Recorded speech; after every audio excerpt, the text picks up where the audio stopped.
Zdravo dragi moji, dobrodošli na kanal. U današnjem videu delim se vama recept za jako mekano testo za čiju pripremu nemate čekanje. Sve je jako jednostavno i ovo je nova metoda zavijanja u ružice, mislim da će vam se jako dopasti. Za početak spremite 100 ml mlijeka, jednu malu kašiku šećera i jednu malu kašiku suvog kvasca, pa to sve promešajte, mlijeko je toplo. Zatim spremite 300 g brašna u koje ćete dodati jednu malu kašikicu soli, kao i polovinu kesice praška za pecivo, pa sada zajedno brašno sa time sjediniti.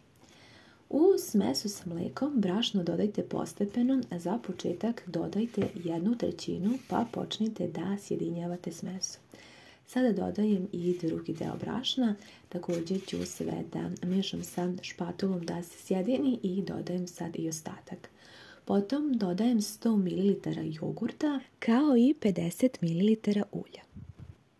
Uzimam špatulu i sada ću da sjedinim sve ove sastojke da se lijepo pomiješaju i testo bi trebalo da bude onako pomalo lepljivo, ali da možete lijepo da ga sjedinite da se ne lepi za posudu niti za špatulu dosta mekano. Blago pobrašnite kako biste mogli sada rukom čisto tek toliko da premesite da biste sjedinili sve sastojke.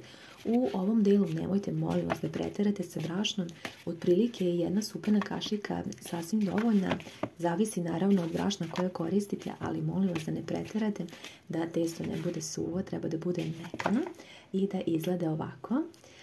Uzmite malo pobrašnite radnu površinu i sada blago premesite kako umete. Ovaj recept je zaista i za početnike i mogu ga napraviti apsolutno svi oni koji nisu nikada mesili jer su sastojci potpuno provjereni. Dobro premesite da ste sigurni da su svi sastojci dobro sjedinjeni. Pa podlogu još malo pobrašnite i sada je potrebno da razvijete ovu jufkicu, odnosno da je podijelite na 6 jufkica. Možete i manje, ali ja volim da napravim ovako malo veće ružice i vidjet ćete koliko je to zapravo jednostavno. Sada svaki ovaj trouglić samo napravite ovako u jufkicu, blago premesite i poređajte. Ja ću na jednu dasku, vi možete i na tanjir i obavezno ih pokrite. Uzimamo jufkicu, ono što je jako dobro, malo pobrašnite podlogu, jeste da nema čekanja i ovo testo je odmah spremno za pečenje.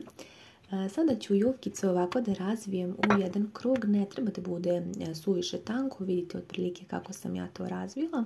I sada podelite na 4 jednaka dela. I svaki ovaj deo poređajte kao što ja sada ređam. Ovako sam vam sada dosta približila da možete da vidite sve jednostavno. Nemojte molim vas preterivati sa brašnom da ostane mekano. I sada uzmite i prepolovite na pola ove parčiće, deliće, kako god.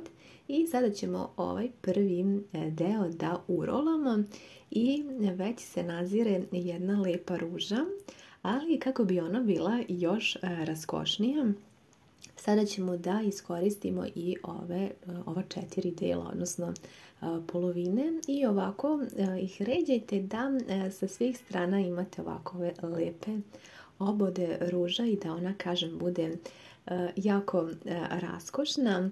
I ovo je tako jednostavno, kada pogledate zaista nije ništa teško, recept je krajnje lak i mislim da može napraviti svako.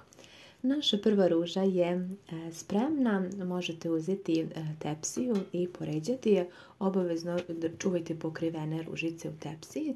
Sada ćemo da izradimo i drugu.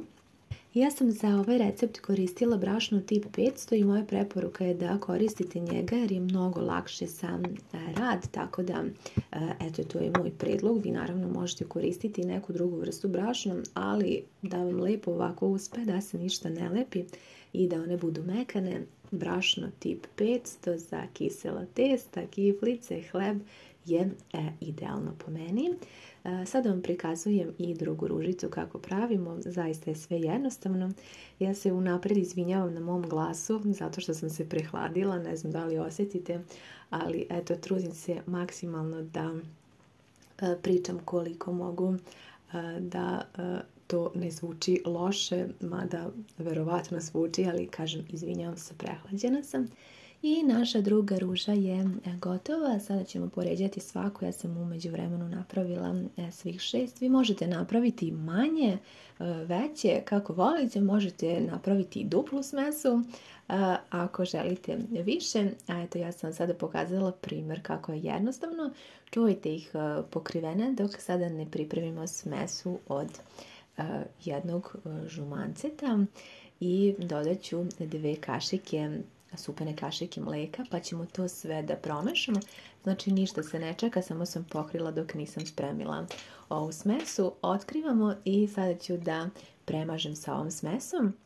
Zatim ću da pospem i malo susama odgore. Vi možete kima, lana, nešto drugo po vašem izboru i naše testo je spremno za pečenje. Peče se u jako dobro zagrejanoj rerni na 180 stepeni. Kod mene se peklo tačno 15 minuta. Ja sam nakon toga rernu isključila i ostavila da se one prohlade tako u rerni. I eto, za nekih 20-25 minuta sve je bilo spremno.